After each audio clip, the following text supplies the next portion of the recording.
So as the adult in the space, are your actions matching your words when you say you're inclusive? Check your body language to see if you truly are comfortable being inclusive. So that's really speaking to our integrity, right? It's speaking to whether we can walk our talk. It's speaking to, we all want to be inclusive, but we're at different stages of the journey. And I think that's natural. And I think different people are going to be at different levels of that. And with different kinds of inclusion too, because we're talking inclusion very generally here.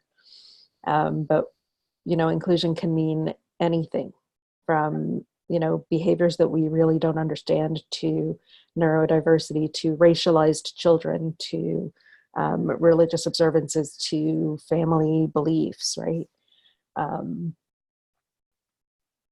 So how do you yourself know when you are in alignment with your desire to be welcoming of all?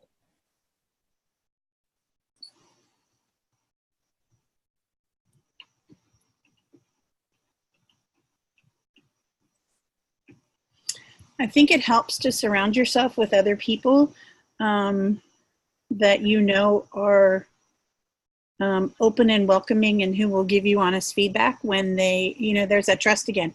They'll give you honest feedback and they'll, I don't want to say call you out, but they will call you out when you are behaving differently than you normally would, or you're doing something that just isn't quite right. Does that make sense? I think that's a really, really important piece.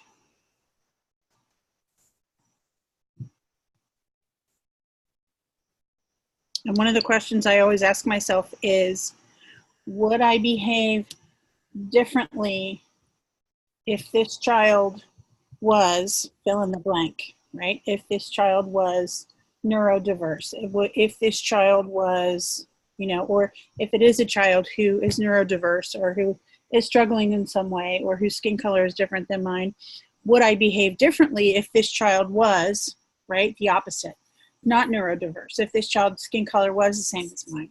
Those are the questions I keep asking myself over and over and over again.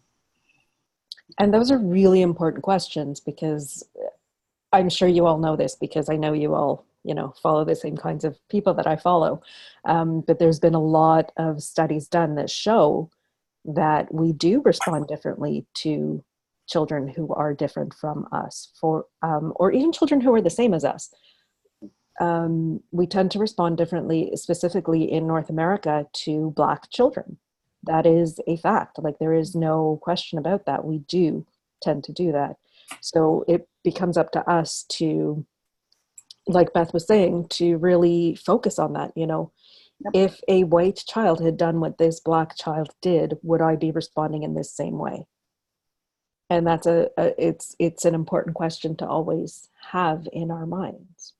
And I think it's an important question to allow ourselves to answer it honestly and not beat ourselves up over, right? Because if you beat yourself up, you're not going to change. But if you say, okay, I'm really going to look at this. I'm going to look at this because I want to make sure that this child, all children have the same sort of experience with me. So. And it's practicing humility, Yes. Right? Yes, it is. We all have prejudices. We all have racial biases. Like, we grew up in societies that are racially organized. It's just, our environment shaped us, just like the environment shapes the children that we were talking about. We were raised in an environment that organizes people according to certain factors. And so we have to question those values, and we have to question in what ways we embody those values, and then we have to choose our own values. Mm-hmm. And part of doing that is Dr. Montessori's, I love her phrase for it, you have to cultivate a friendly attitude towards error. Our own biases are errors, and we have to cultivate a friendly attitude towards them. We have to say, yes, I have a bias, and yes, I want to change it, because we can't change it until we admit we have it. Correct. And those of us who grew up in a culture where we were expected to be perfect at all times, right? Those of us who did not go to Montessori schools, we really have to sort of embrace it and just let it happen, you know, and get comfortable with making errors and saying, I have to do better next time.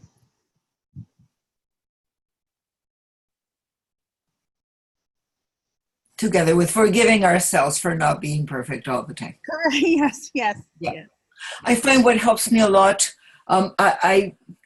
my relationship with children is different from yours because it's at a mediated level. I'm in a position where I'm completely fresh every time because I don't have to worry about I worry about what they learn because it's my responsibility ultimately, but it's just a joy versus a daily 9 to 5 interaction with them.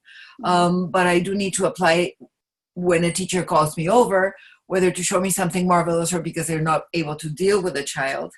And I also need to be in touch with my own sentiments and feelings regarding the guides or the teachers. There are, just like you with children, there are adults that I connect with better.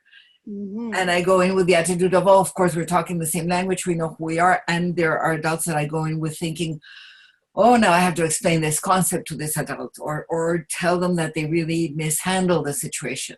And then I need to be clear as to whether I'm expecting the Montessori guide that I like to handle it better than one of the other teachers. So what I find helps me a lot, helps me also with children when I'm called upon to deal with a child that has been out of line, for example.